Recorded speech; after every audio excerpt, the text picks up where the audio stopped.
Coming and being here. Phil thought this was yesterday, so we're glad he's still here today. So, but anyway, Josh, do you want to come say anything or no? Sure. So this is Josh Quine. He is our account representative for American Home Shield, which he's just had kind of a change of assignment, right? I mean, so he was more assigned up north, but now he's going to be down here, so I'll let you, I guess. Yeah, so I'll just do a quick introduction. My name's Josh Quine with American Home Shield. So I haven't been really over this area in the past. I kind of have been. So I've maybe seen you around, or I know some of you, but if you have any questions, you guys, the first thing I recommend is call me. Don't ever call the 1-800 number. Like, get me involved. I'm here to help you out. So if your clients have any questions, just get me involved. And let's do a game. Let's do something. Hey, everybody, do something. I'm flying off the top of my head here. So everybody take out their phones and let's play a game.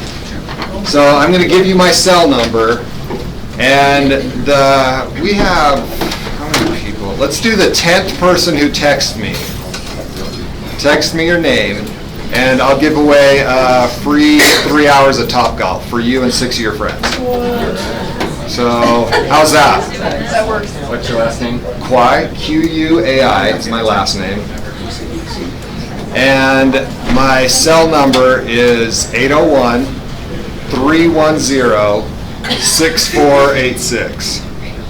So it's 801-310-6486.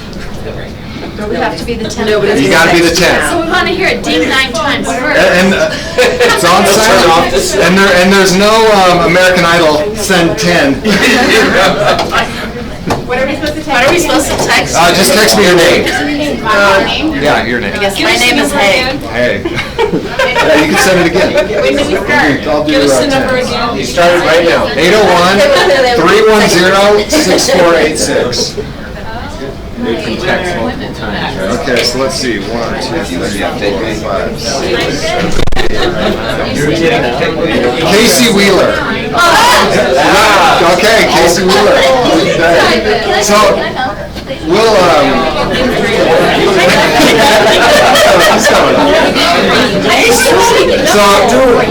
me and you will talk, because it's whatever you want. I'll just set it up for you. But you guys, let me know if you have questions. I'm here for you, and so you'll see me around. I'll be in the office probably weekly. So, and let Russ know. Russ is good at sending me a text saying call this guy or call this family. So, okay, you guys, thanks. Cool. Awesome. Thanks, Josh. All right, anything from Citywide or Vanguard? Do you guys want to say anything? Okay, Kenzie. All right, come on up, Kenzie. Rick wanted me to take a George approach and tell you to just figure it out as your title tip for the day. So just figure it out. But we also have a real title tip today. So starting now, who knows what's coming out? Does anyone know? Good. Nice. Property tax evaluation. And Timber, can you share why this would be good for real estate? So this is a good time to give people free CMAs for their property so they know whether or not they should be paying what the city or the county is saying they should be paying. Right, exactly. And it's a great time to check in with past clients and just talk about the value of their home and to see whether or not they want to sell. So if you have any questions at all, we're just on the 4th floor. And my name's Kenzie. If you need anything, thanks. Cool. Awesome. Thanks, kids. All right, Rick, anything from Citywide real quick, and then... Nothing really is major. Just thought since we have such a big crowd, might as well introduce myself. So Rick Lynn with Citywide. I'm your partner over here, and we're excited to work with you guys.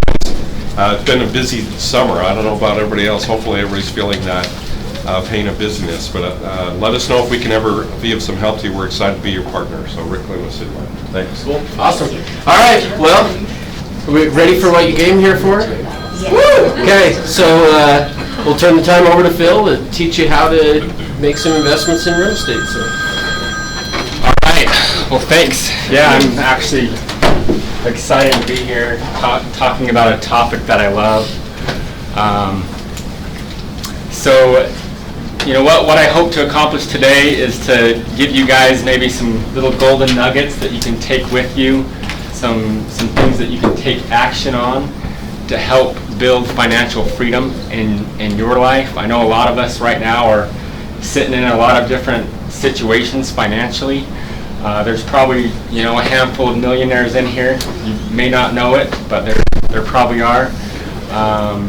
And then might be people that maybe have a negative net worth, meaning they owe more money than assets that they have. So what I hope to accomplish today is to help everyone just have something that they can take action on to help and improve your financial situation. So what I want to ask all of you to do is during this next hour or 45 minutes, hopefully something will trigger in your mind. It may not even be the topic that I'm talking on, but hopefully something triggers. And I want you to either write that down in your notepad or write that down in your phone. And then just take action on that. It might be anywhere from eliminating debt, or it might be buying your first home, or it might be buying your first rental property, or flipping a house.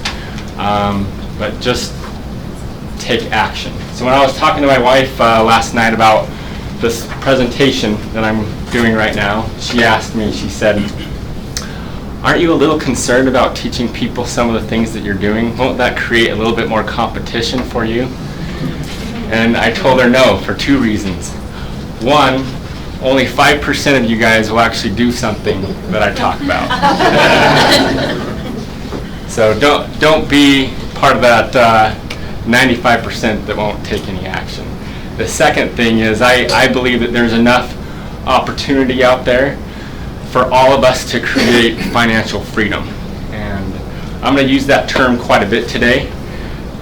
So let me define what that means to me. So to me, financial freedom is you have created enough positive cash flow in your life that is more than what you're spending to live. Meaning that you have created a system that brings in more money than it costs you and your family to live. And once you've hit that point, you really could stop working, because that money will come in, month after month, and it's enough or more to pay for the quality of life that you're living. So for me, that's been awesome to get to that point to where I have enough money coming in every month that if I wanted to not do real estate or work, I wouldn't have to. Now, I love this business. It's fun for me. Friday, I had the opportunity to go mountain biking with Cody up at Deer Valley. And on the chairlift up, overlooking the valley, Summit County, we just talked about how blessed we are to have been able to get in an industry that provides what we have. The real estate industry is an amazing industry. We talked about we didn't have to go to school for years and be in a lot of debt, with student loans. And so, hopefully I don't have to sell realtors on the product that you're in, but, hopefully of the great benefit and blessing it is to be in this industry, because it can provide us so many things. So with that, let me just kind of give you a quick introduction. So I got into real estate. I came home from serving a church mission, and my parents had spent $5,000 on their credit card to buy a real estate investment course that they saw on TV. And this course just sat in a box. They didn't open it. They didn't really do much with it. But, wanting to learn and not really having, a job at that point, I started learning the different real estate strategies. And then about a year later, when I was engaged to get married, I did not want to rent. I wanted to buy a house. but I only had like $1,000. So I married someone that had saved some money. So that's Some of us, it's too late for that. So that word is called leverage. So we ended up buying a home in South Jordan, in Glenmore Village, which is kind of west part of South Jordan. And we bought a Rambler. It had a basement walkout entrance, and I thought, we can live in the upstairs, and we'll rent out the basement. And so I'm at my parents' house. I'm still living there, and I'm sitting at the kitchen table, and this older agent is there in our house, writing up a contract. And I remember my mom walking in. She's like, "Philip, what are you doing?" I'm like, "Oh, I'm buying a house." It's like, okay, because I really didn't have a lot of savings, but luckily my parents were the type that didn't overanalyze everything, and they didn't try to talk me out of doing risky situations. So this first house, we moved in, we got married, we moved in, and we rented out the basement for $950, and our payment was $850. So we were living for free and making money, and this was the start of me wanting more of this income, where you do the work once and you get paid over and over again, and that's what I call passive income. And that is the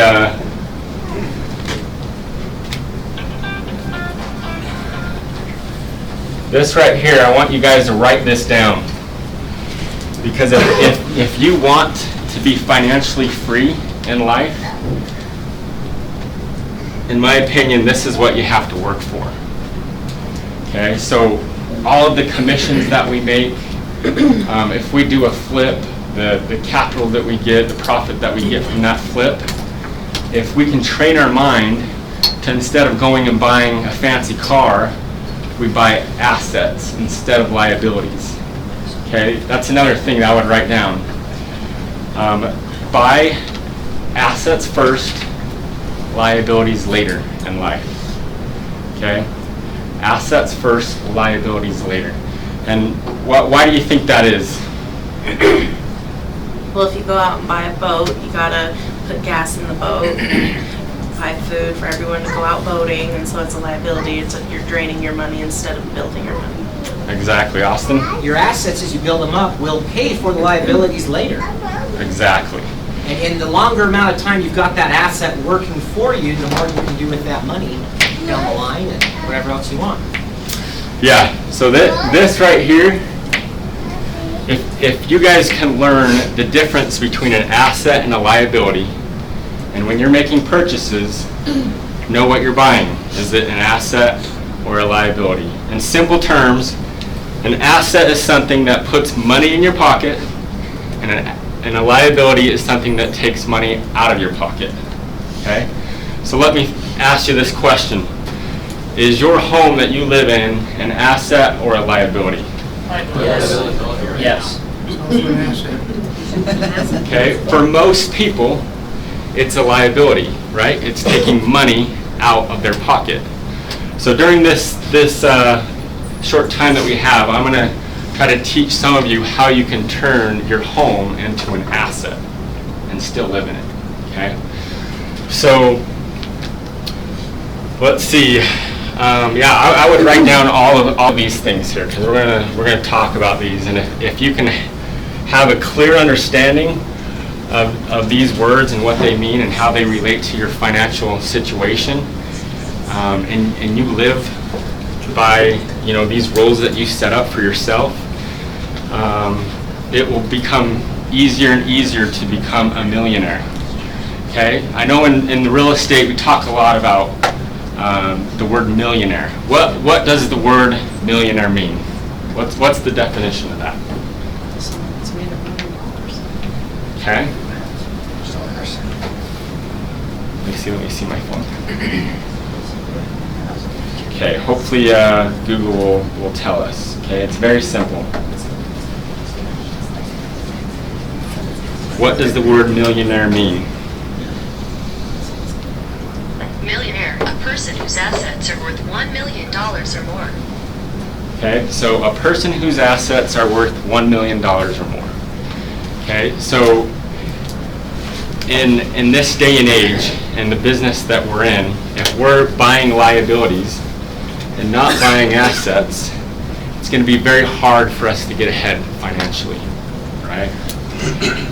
Not that liabilities are a bad thing, but if you want to become a millionaire, or more important to me is having financial freedom, you've got to make sure that the money that you're making, that you're putting that to work for you so that you don't have to work your whole life, okay? And, you know, there's so many different ways that we as agents can do that. So, let's go to one of the strategies that I'm going to go into that probably, I don't know, maybe a handful of you guys have heard of this strategy. And this, I know I talked to Cody about it, and Derek, and maybe Austin, some of you, but this, Rob, yeah, he's smiling. This strategy has been a game changer for me, and this is something that just about everyone can do. But before I go into that, I kind of want to see, you know, the type of audience, the demographics of who we have in here. So, how many of you have ever flipped a home before? Quite a few, okay.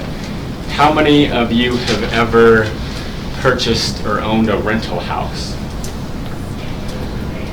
Okay. And how many of you are still working on buying your first house? Okay. Well, there's some great agents in here. Talk to them.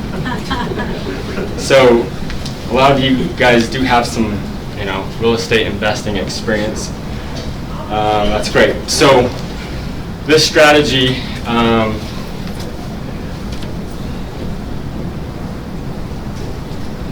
so many of you have heard of the term HELOC, right? Home Equity Line of Credit. When you're driving down the freeway, you're going to see lots of billboards of banks advertising their low interest rate on a HELOC. And usually they market it to either do a remodel on your house or pay for your kids' college. Okay? And again, that goes back to you know, using the tools that you have to buy assets, not liabilities. Okay? So this strategy that I'm going to go into, for some people, it's very complicated to wrap their head around. Okay, so I'm going to try to take it a little bit slower. But I call this the HELOC checking account. Okay, so for all of you that own your own home, you could do this strategy one of two ways. Okay, you can either get a HELOC second on your home, or you can just refinance out of your mortgage and have a HELOC first. Okay, most banks will easily go up to 80% loan to value. In a first position or a second? Either one. Meaning if you have a mortgage and you're into your house 70%, they'll give you another 10%. Some banks will go up to 90%. And others will actually go higher than that, but I'm not going to recommend that. Okay, so how this strategy works, this is what I call a debt elimination weapon. Okay, and it allowed me to pay off my home in less than a year. You know, partly because of, you know, the income and the profits that I was making on other investments. So, how many of you are making a good return on your checking and savings account right now? Any hands? Okay. So my question is, why do you keep money in there? If the money's not working for you, it's working against you. So what I do, and you know, this is something that you guys can look into to see if it works for you. But just to give you an idea, I refinanced out of my mortgage, which is mortgage loans are amortized, right, over 30 years, 15 years. And as you guys know, you're prepaying the interest. On a 30-year mortgage, you're paying more interest than principal every month for the first like 22 and a half years, right? So the difference with the home equity line of credit is it's simple interest, okay? So it's totally different on how you're paying interest on a simple interest loan versus that amortized loan, okay? So what I did is I refinanced out of my mortgage into a home equity line of credit. And what that allowed me to do is that instead of making mortgage payments, it's a interest-only product, but you're never going to pay only the interest. Okay, so the strategy here is all of your income, instead of going to your checking account, it's going in your home equity line of credit account. Okay, and then as your bills are due, your bills are coming out of that same account. So the benefit of that is a home equity line of credit is calculated on an average daily balance, meaning depending on what the average of your balance was that month, that's what your new payment is the next month. So the idea is if you can keep as much money in that account as long as possible, your payment is going to be less the next month. But because all your income is going into that account, you have money working for you to make, meaning that that next month payment is going to be smaller, but remember you're paying all of your income every month into that account. So what I do is, how your mortgage payment, like I have a bunch of rental properties, right? Everyone knows the payment's due on the 1st, it's late on the 15th. There's no late fees if you pay on the 14th, right? So I have all of my my rental properties, I have them do the draft on the 14th of the month. So what that does is that saves me 2 weeks of interest that I'm saving. So when you do this, if you don't really pay any more money than you normally would on your mortgage, just doing this strategy alone will help you pay off your house in 8 to 9 years as opposed to 30 years. Okay, so let's stop right there because I'm sure a lot of you have questions. Does that make sense on how you can eliminate your... So are all your properties done on HELOCs? So let's talk about that for a second. Banks will love to give you a HELOC on your primary residence. It's very, very difficult to find banks that will do it on rental properties. The only two banks I've found that will do it are Utah Community Credit Union and Zions Bank, but Zions will only do it if they have your primary residence. And they'll only do 2 of them. Or if it's paid off. They'll do 50%. Yeah, they'll do it if it's paid off. On a rental? Yeah. Okay. I just closed a property with a client yesterday, first position HELOC purchase on one with a bank. Perfect. So I know some others that will do it too. So did you guys hear that? No. Reliant Bank. What? Reliant Bank. Stand up and turn around. Sorry. I closed a property yesterday with a client, first position HELOC on a rental property that they bought yesterday with Reliant Bank. I've got their contact information if you'd like to do something like that. So that's something a lot of people don't know. They think that if they are buying a home, they have to get a mortgage. But you can actually buy a home and just get a HELOC, meaning you probably put 20% down or 10% down. 10% down to 90% loan to value. His closing costs are probably $500. Cost of the appraisal. So that's something to consider because a home equity line of credit is a lot cheaper than a mortgage. So let's talk about the risks of this. Home equity lines of credit, the interest rate is variable. It's very difficult to find a bank that will do a fixed rate. Okay, so that's kind of the risk that you're running into. But if you do the math, say, right now HELOC, the rate is usually about 4.25 to 4.75, for a good one. But again, that's simple interest. It's not amortized. So you're able to pay down you know, a lot quicker. So let's talk about a couple differences here. Okay, so just think you got your HELOC, you've got your mortgage. So say you get a tax return, you know, $5,000-$10,000, and you want to pay down your house. If you send that into your mortgage company, say a month later you have an emergency where you need that money. What do you need to do to get that money back? Can you call the mortgage company and say, hey, I just sent you 10 grand, but I actually need that? No. So if you have a HELOC and you put $10,000 down, and a month later you have an emergency and you need to use it, a HELOC is liquid. So you can, you know, write a check, you can go to the bank, pull out $10,000, pay it back. So you guys kind of capture the benefit of that. Okay, so one thing, if you guys want to change, but let me talk about the other pitfalls or downfall with this. This strategy works if you have financial discipline. If you're spending way too much money, more than you make, and you don't have self-control with money, this strategy will bury you. Okay, so you have to do this if you have financial discipline. Otherwise, you're going to think, oh, I've got this big line of credit, I can go on a big fancy trip, I can, you know, buy this nice boat. This is only to be used for money-making purposes. Okay, that has to be like bold, double underline. Okay, the equity in your home needs to only be used for money-making purposes. Okay, I would recommend not using it for your kid's college. Have your kid earn money for his own college, you know, if he wants to go to college.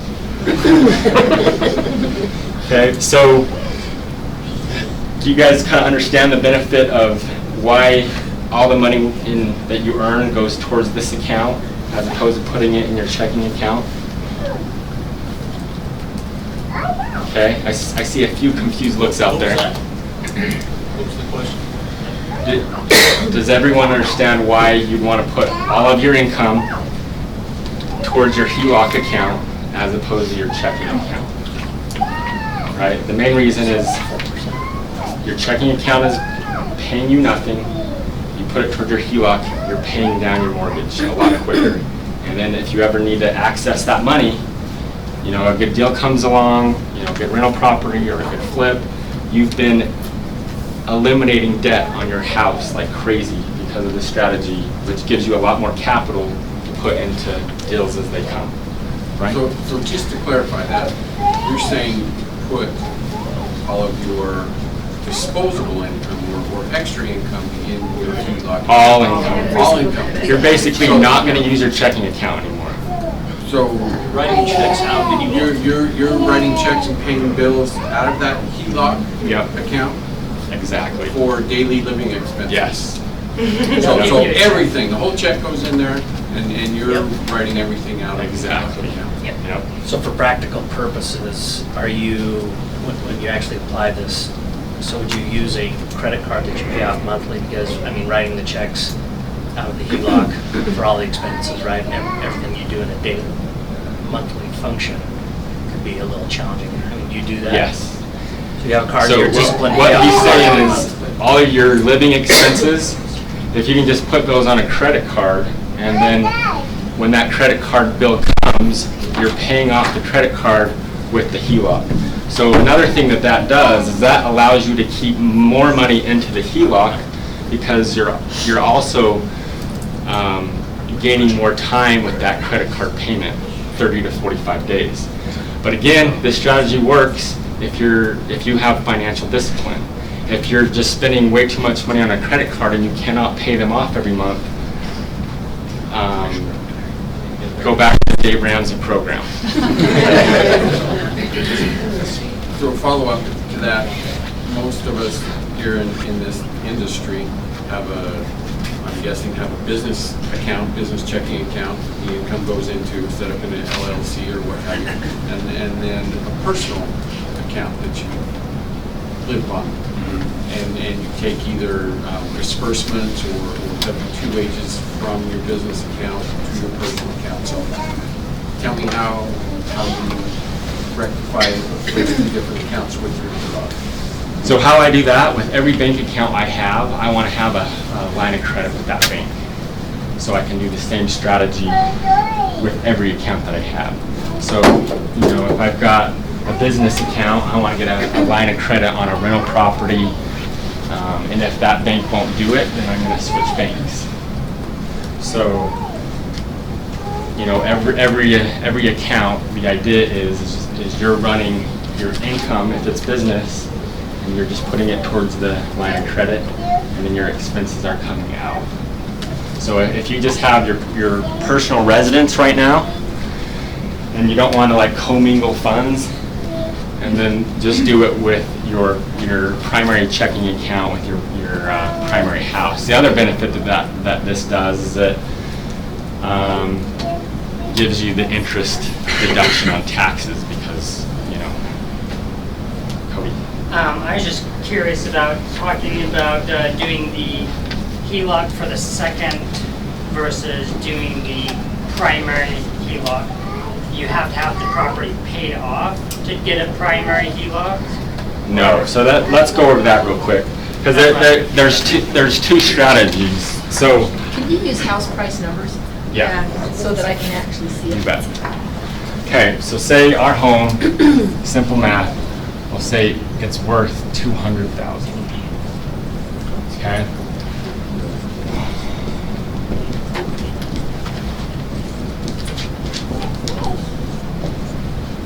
Okay, so say we only owe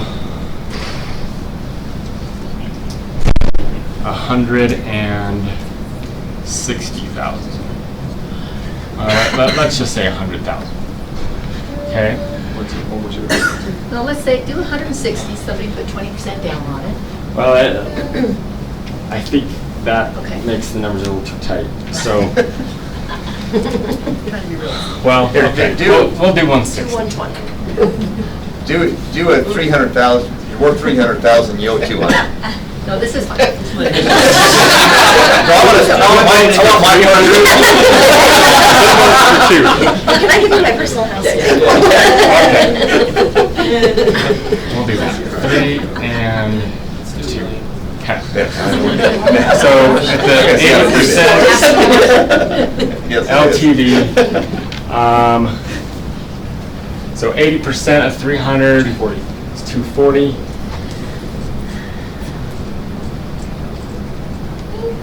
Okay. Okay, and so they owe 200. So this is a HELOC second, meaning you have a first mortgage and your second is a HELOC. So the bank is going to give you a line of credit for $40,000. Okay, over here, we're doing the same amount. Okay, so over here, this is going to be a HELOC first. So what you're doing is when you do your new HELOC, you're going to have the credit union, most likely, send a check to your mortgage company to pay off your mortgage. Okay? So your balance now on your HELOC first is $200,000. Okay? So you have a line of credit of 40. So just like the other side.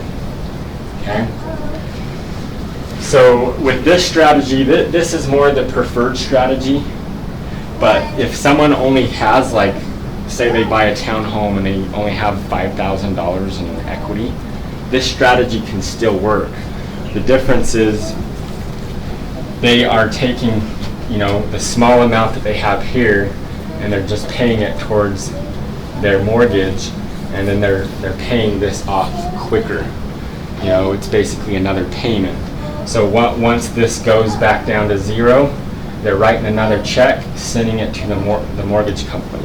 But remember, you're not going to have the liquidity here as you are here, because if you pay $40,000 here and you need it, you can get it right back an hour later, 5 minutes later. Okay. So both strategies work. This is just going to be quicker because, again, you're not having a first that you're paying interest on an amortized loan. So, and I'm sure you guys are aware of this, when amortized loan is 4.5%, that's really just how they package it to make it sound good. If you do the math, it's really not 4.5%. It's a lot more than that. Okay? So, does that answer your question, Cody? Yeah, how much equity you think on option 2 you're going to have for them to refinance and pay off your primary mortgage and do a HELOC with that balance? As long as if you're doing an 80% LTV, they'll do it. But just so you guys know, when you call up the bank and you tell them what you want to do, the employee at the bank is going to be like, are you sure that's what you want to do? Because nobody does this. You know, so. Mountain America does a good job with those. Yes. So I don't know if this is a dumb question or not, but so you have your mortgage payments the same every month, blah, blah, blah, and it's a 30-year thing. So doesn't your payment go up doing this? Doing what strategy? That second one. Payment's actually a lot less. Your payment's less. Your payment would be less than that. Yeah. Okay. It's interest only. It's interest only, but remember, all of your income is going in. So say your payment's $1,000 and your bring home income is $8,000, $6,000, it's all going in. So that work check or that commission check that you're depositing is counting as the payment. So they're going to take, $800 for interest, and if you're depositing $5,000, they're counting $4,200 as principal, right? And then as the month goes, your bills are going to slowly come out of that. And again, I like to have the bills paid on the very last day that they're due before late charges, just to gain that extra time. Okay, so you're trading interest for time. It's just an incredible calculation on being able to pay your house down so quick, just switching the way that you do it. Not necessarily paying more money. You're going to save a lot of money in interest. Let's go Rob first. I was just going to say that one advantage of that is the fact that they only charge you for the average daily balance. So in other words, even if it's like you're saying, that 14 days, you are actually saving money. It's not just the beginning of the month. What's the balance? What was your balance on the HELOC? It's the average daily balance throughout the whole month. Meaning that if it's gone up and down, if you've paid off some things during that month or got checks, whatever, that it's only, you are actually saving money every time that you have paid it down, even $5,000 for 5 days. Yeah. You're saving money. Thank you. I missed something on option 2, something really basic, and I'm hoping I'm not the only one. Something really basic on option 2. Could you just explain, I don't understand why you're calling it a HELOC second and a HELOC first. Okay. That might be it, or there's something basic on number 2 I don't understand. So this option, you are not paying off your first mortgage of $200,000. You're just getting a line of credit second. This is what most banks do for consumers, a line of credit second. Okay, this option over here, you're actually having them send a check to your mortgage company, paying off your mortgage. If you're with Aquin and you're doing a HELOC with Mountain America, you will no longer be making payments to Aquin. Your payments are now Mountain America. Okay, so you're not having a first mortgage. Your first mortgage, and at this point it's not a mortgage, it's a line of credit, is your new, bank credit. So the risk is the interest rate being adjusted? Exactly. The risk is, because on these HELOCs there's a cap usually at like 18%. So that's the risk if they were to shoot up, at 18%. So if you saw the interest going up fairly quickly, would you just pull out of the HELOC and? Yeah, you could refinance into a normal mortgage, but if you do the math, the HELOC interest rate would have to be at like 9 or 10% for it to still not make sense mathematically versus an amortized loan over here. Okay. And then how quickly can you pay off option 2 versus a normal? This depends on how much more money you're making than you're spending. If you're making a lot more money than you're spending, this could happen very, very quickly, like 6 months, a year, eliminated. So then, once this balance is zero, you still have a line of credit of $240,000. 240,000. You'd still have a line of credit that you can use to go in and out of properties, buy rental properties. Let me just give you a scenario. So on my house, I have a line of credit first. I had a condo come available. It's in a community that I already own one. The HOA person called me. They said, hey, someone's going to be selling their condo. It's a 2-bed, 1-bath in Salt Lake. And I said, have the person call me. And so she called me. I bought it for $60,000. And I used my HELOC to buy it. And it's been a good month. So all that income came in. Wrote a check out. A week later, paid off the condo. So when opportunities arise, what this allows you to do is it allows you to have liquidity and capital to be able to move when an opportunity arises. A good investment, a good rental, a good flip maybe. So, Cody? Are you doing HELOCs on any of your rental properties? So my goal this year is to convert all of my rental properties to HELOCs, but it's very, very difficult. So just because during the crash, I guess banks found that they're riskier to lend to people, because if people get in a tough situation, they let their rental property go but keep their house. So in essence, what I can do is just with the HELOC I have on my house, once it's paid down, I can pick a property, pay it off, and then eliminate that one, and then the next year pick a property, pay it off, and just kind of knock them out that way. If that's the strategy that you want to do. That's more of the paying off the properties quicker to have more cash flow. But for me right now, I want to take a few more years to continue to build up the properties and then start using the capital to start eliminating the debt. But I'm using the capital now to acquire more income producing properties. How many properties do you have, Phil? That's a good question. So, inappropriate question? It's like Not enough is the answer. Do you know? Do you actually know? So I have 59 total units, or 49 total units. So the total, what the heck? The total cash flow every month is right around $15,000 a month that comes in. So, and this has I've really only been building this, because during the last crash, I kind of needed to sell most of my rentals to just pay bills. And so I've really kind of just started building this the last 6 years. So, it goes back to consistency. Being consistent financially, right? Not having a huge month, taking the next month off, not producing. Just consistent. And really, anybody can do this. So in the last downturn, I had a HELOC, right? And pretty much on a dime, the financial institution went and locked it up. Froze it? And said, you're done, cannot withdraw, pay it off. Yeah. So, and hopefully we don't have a situation like 0809 again, but what's the strategy if that were to happen? Yeah, but did they allow you to pay it off gradually, or did they? Oh yeah, no, they essentially amortized it. Exactly.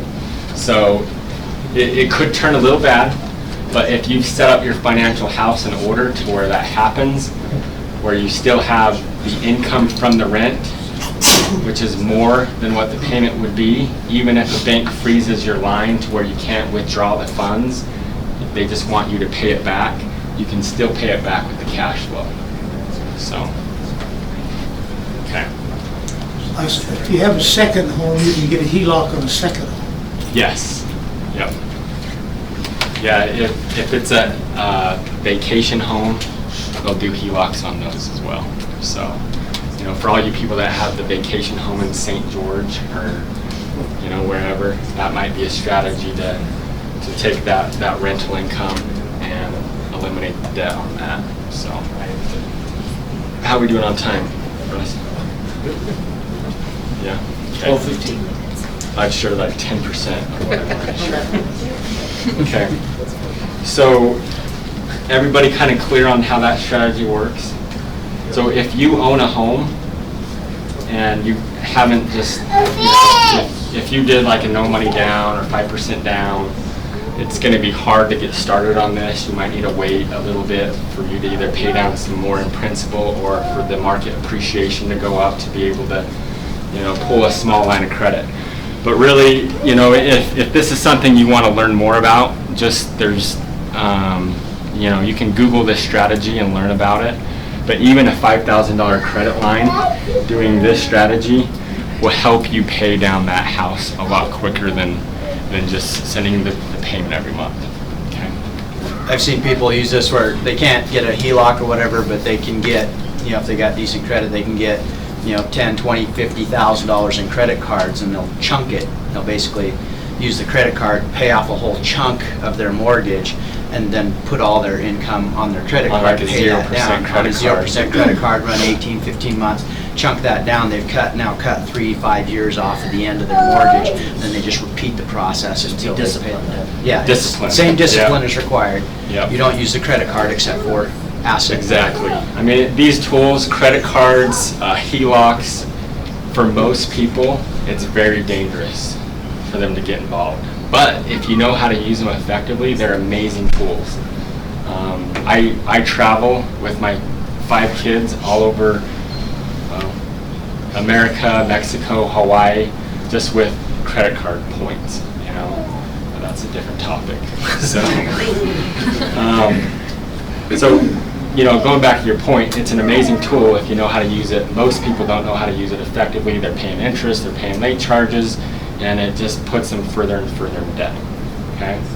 So, you know, it's all about building cash flow. So the idea behind this is what you're doing is you're freeing up capital so that you can put towards money-making investments. Derek? How does this affect your taxes at the end of the year for the mortgage, for the interest? So most accountants, they will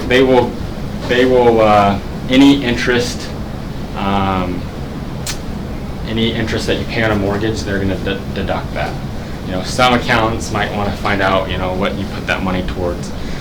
So, you know, that's you're still going to get the interest deduction on your taxes with the HELOC.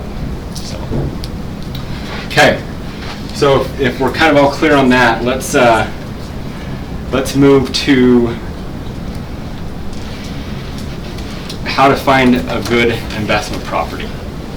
Okay, and I know people are thinking, well, right now is not the time to invest because the prices are so high. Who's thinking that? Okay. Yeah, let's talk a little bit about that. You know, I will say it is harder to find good properties right now because the prices are higher.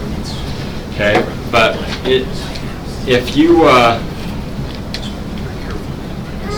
you know, if you can find a property that's going to generate cash flow, and you know, since this is a rental, most of us are going to be buying it hopefully cash. That's kind of the best way. If not, it's going to be a mortgage, right? Again, it's very hard to buy a rental property with a HELOC. So say, for example,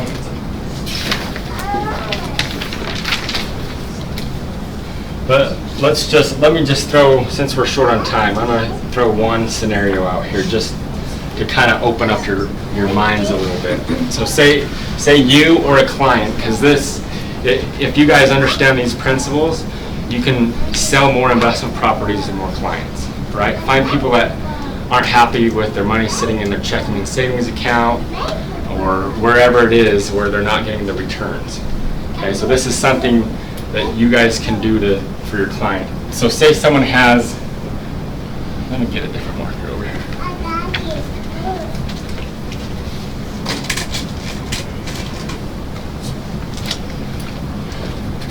Okay, this is going to show you what the power of leverage can do. Okay, so say someone has $200,000 to invest, and they want to buy a house cash. Okay, so it costs them $200,000. Okay,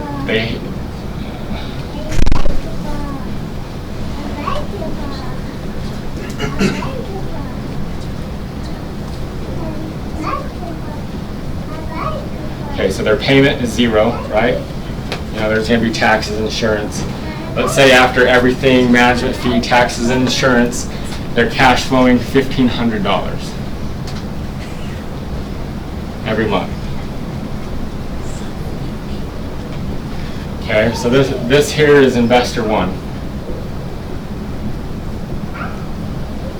Over here, we're going to give an example of investor two. The same investor has $200,000, but as opposed to buying one house cash, they're going to buy 5 houses. Okay, so they're going to put 20% down on every house.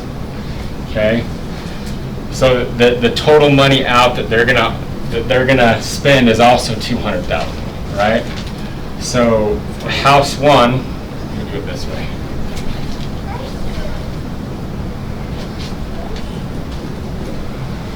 So house one, they're going to have a payment of $1,000.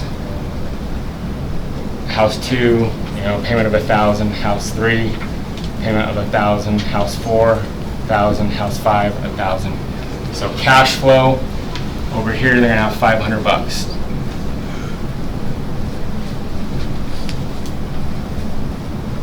Okay.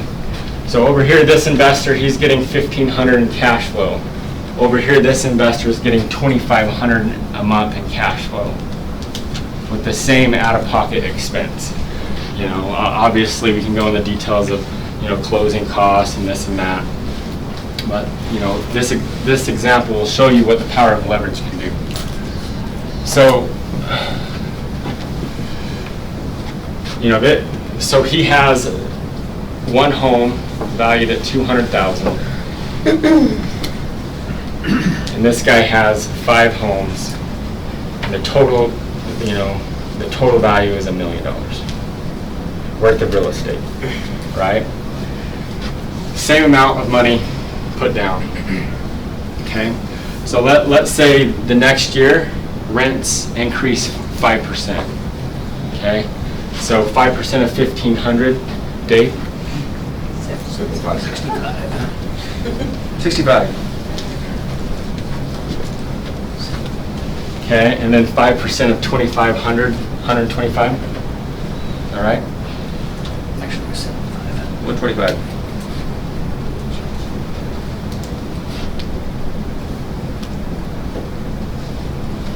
Okay, and I bought my first investment property, rental property in 2003, and I've never seen really a major decrease in rents.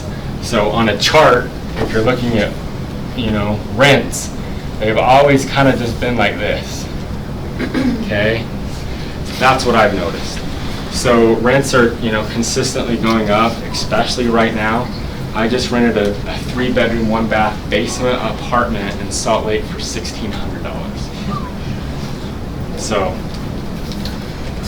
So in 1 year, if rents go up 5%, investor 2 is getting cash flow of this much. Investor 1 is getting cash flow of this much.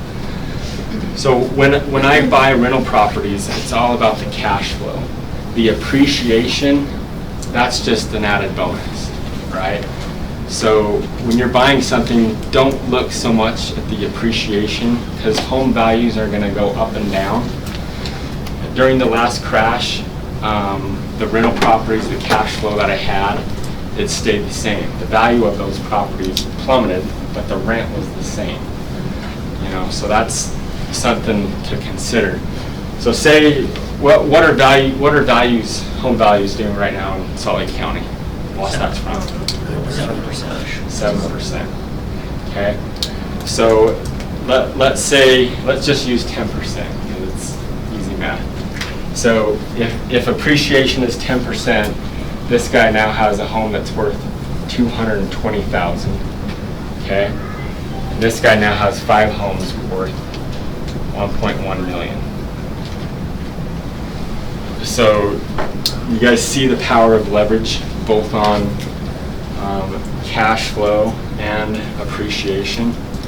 Yeah, granted, if values go down, this number is going to go down a lot quicker, but usually this number is not going to change much. Phil, isn't one caveat on investor 2 is you've got to be able to, you're putting 20% down, but you've got to qualify for 5 mortgages.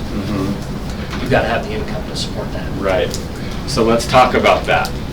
I know a lot of people, maybe they'll partner up with someone that has the income and not the cash, or vice versa. I'm actually working with clients right now where one person has the debt to income ratio to qualify, so they partnered up with someone that has the cash, and then they go in on a deal together. So. Since you have experience in this, I'm going to ask a question that's obvious probably to everyone here but me. I just moved here from Hawaii. In Hawaii, when we buy investment properties, they look at the property, the consistent, what income. They don't look necessarily at my income. In fact, they don't look at my income at all. They look at, is the property going to make money and generate income to pay this bill? And do I have a credit score that'll qualify? They just look at the credit score, not necessarily the income. They look at the property as a package itself. Yeah, they'll look at this type of scenario. They're going to look at you, see how strong you are financially. Okay. And also the property. And if you're going to count the rents, that has to have history, right, for most lenders? For most Yes. qualifying. You're going to have a 2-year history of rental income. Yeah. Some of them are 1, right? Most of them are 2 years, yeah. Okay. Any other questions on this? Okay. How are we doing on time? We done? Yeah, but I'm, Okay. as long as you want to go, I Do you think have a question? Oh, it's just quick. Is there still a limit on how many mortgages you're allowed to have at one given time? Is it So 5? Or is it I'm told it's 10. So just another strategy, if you guys are able to do it, don't put a home in both your name and your wife's name when you qualify. Do one or the other. Because what that will allow you to do, if your spouse is working, is that will allow you to buy 10 and him or her to buy 10. So, it's just a rule that the bank has, so, you got to play by the rules, so know how to kind of get around that strategy. So, just a thought on that. Okay, so we didn't really have a chance to get into, how to evaluate a deal. Let me just end with 2 other stories. Maybe we can pull up the Gardners. So hopefully with these 2 scenarios, it'll maybe just motivate you guys to do something. And so this first scenario, I started working with a client. I ended up doing a short sale on his house, I think in 2010 or 11. And so he's kind of been building himself out of that credit-wise. And, I helped him buy a home, and so he wanted to start buying some investment properties. So I sold him 3 properties in Ogden, 2 single-family homes and a 4-plex. So the 4-plex he bought in November last year, and I don't know, it's probably been, so about 2 months ago, we had a conversation. He's like, yeah, Phil, I'm just not getting the cash flow that I expected with this property because, I've got to pay the gas and they're wanting me to send someone over there to cut the lawn, and so I'm only cash flowing like $300. So I guess his perspective was wanted more because the other ones were a little bit better. So he said, so let's see. Okay, can you guys see that? Rob, can you hit the light? So this is just the MLS sheet of the house. Okay, so we purchased it November 21st. Bought it for $172,000. We got the seller to pay for his closing costs. It's 4 units in Ogden. Decent property. He didn't. Go ahead. I'm going to turn on the light. So he didn't put in any money into rehab or repairs. 3 of the 4 units were filled. He had a property management company that I set him up with. They filled the 4th unit. So I guess it would have been maybe May he called and said, yeah, maybe let's look at selling this. I just kind of want to focus on single family homes. So I looked at comparables, called them back up. I said, hey, you know, you're probably not going to believe this, but I think we can get $239 for your house. Show that one, Lacey. So this is the sell. So we got it was a full price offer, seller financing. The person put 20% down, and my client is financing it for the buyer. Very strong buyer. So with this scenario, my client made $30,000 after paying real estate commissions, and with the higher price and the interest that they're paying, he's cash flowing $300. And he didn't do anything to the place other than have the property management company fill the property. So when this person buys, I guess either refinances or pays off the property, he's going to make another chunk of money because he owes about $150 and the loan amount is $190. So he'll make another $40,000 once they pay it all off. So this is a great example of just getting in the game. Okay? If you're on the sidelines, you're not going to have opportunities to have home runs like this that you don't even imagine could happen. I mean, when we were at the closing table, these guys, this young couple, they couldn't believe what was happening. They couldn't believe that they accidentally flipped a home run and still made cash flow every month. So, so I just wanted to share this example for you guys to know what could happen if you get in the game, okay? Are you doing this scenario for any of your properties, or do you see more value in just holding them until they're paid? Yeah, that's a great question. For me personally, I mean, I would be open to this, but I want to just build that monthly income number higher and higher. So if the right scenario presents itself, I would be open to seller financing a property. So, okay, well, let's see. So just one last thing that I want to end on.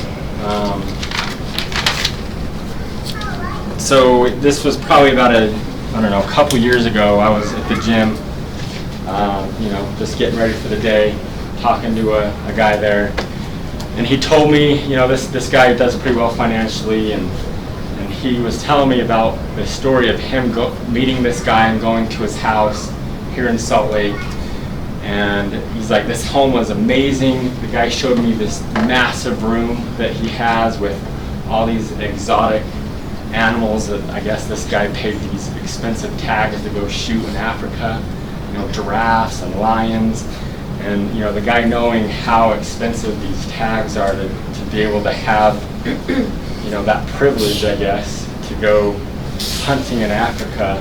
He asked this guy, he said, so what do you do? What do you do for work? What do you do for a living? And he said that he's a 4th generation owner of over 4,000 rental units along the Wasatch Front. Okay, so me being me, thinking about what type of income that is, I thought, okay, so maybe after expenses, their average cash flow on each property is $1,000 a month, and they have 4,000. That's $4 million a month coming in. Okay. So I want to leave you guys with that thought that, maybe your great-grandpa didn't teach you how to create passive income. Maybe it wasn't your grandpa or your parents. But you guys now know how you can create a legacy in your family to where people for generations can receive incredible amounts of monthly income based on the work that you put in and the things that you teach your family. $4 million a month, and it's just a couple generations.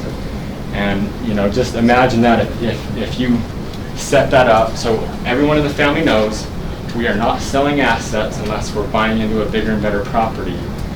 That money is going to be the goose that lays the golden egg month after month after month for generations. So that's the power that we have in front of us. I mean, as agents, we're in the know. You know, we're going through properties. A lot of the properties that I bought were homes that my clients didn't like, but I thought, this could be a good rental. You know, so I ended up buying it. And so just be on the lookout if it's, you know, there's opportunity all around us. You know, so I encourage you to, you know, read books, become more financially wise. You know, a lot of people, they spend a lot of money going to college, you know, to learn to be a doctor, a lawyer, but a lot of these guys don't know what to do with their money. And it shouldn't be us as agents as well. You know, we have the ability to make an incredible income. So let's spend the time, energy, and effort learning what to do with that income so we can have the quality of life that all of us deserve, and that we can share that with other people and help a lot of people. So just share that with you guys. Appreciate your time, and I guess we'll You just said open it up for something, do questions. you have a disclosure that you have your buyers review that says that basically you're their competition? Do I? Yeah, because if you're out looking at properties and they're not going to act on it, but you are, you're basically their competition. Do you let them know that? They're not buying the house. If they're not gonna act They're not buying the house. Okay. We have lots of disclosures in Hawaii. That sounds like a place where there might be a disclosure, so. There are times where I will get a home under contract or I'll write an offer on it, and my client will email me and say, hey, I like this one. You know, some of those situations, I've got it under contract and I've just transferred it over to them. Okay. So. Okay. What's your top 3 favorite books or, you know, materials to read? Robert Kiyosaki, Rich Dad Poor Dad, and then Dave Ramsey. They kind of are very different. You know, Dave Ramsey is going to be stay out of debt, stay out of debt. Robert Kiyosaki is more get into debt, but it's good debt. So, you know, instead of following one exactly, for me, I've combined the good things in both of those, you know, to create this positive, you know, income every month. So, it's a great question. Good job. Okay. Thanks, guys.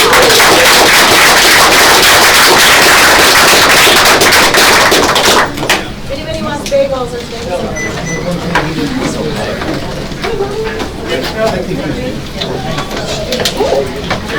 Clean, final.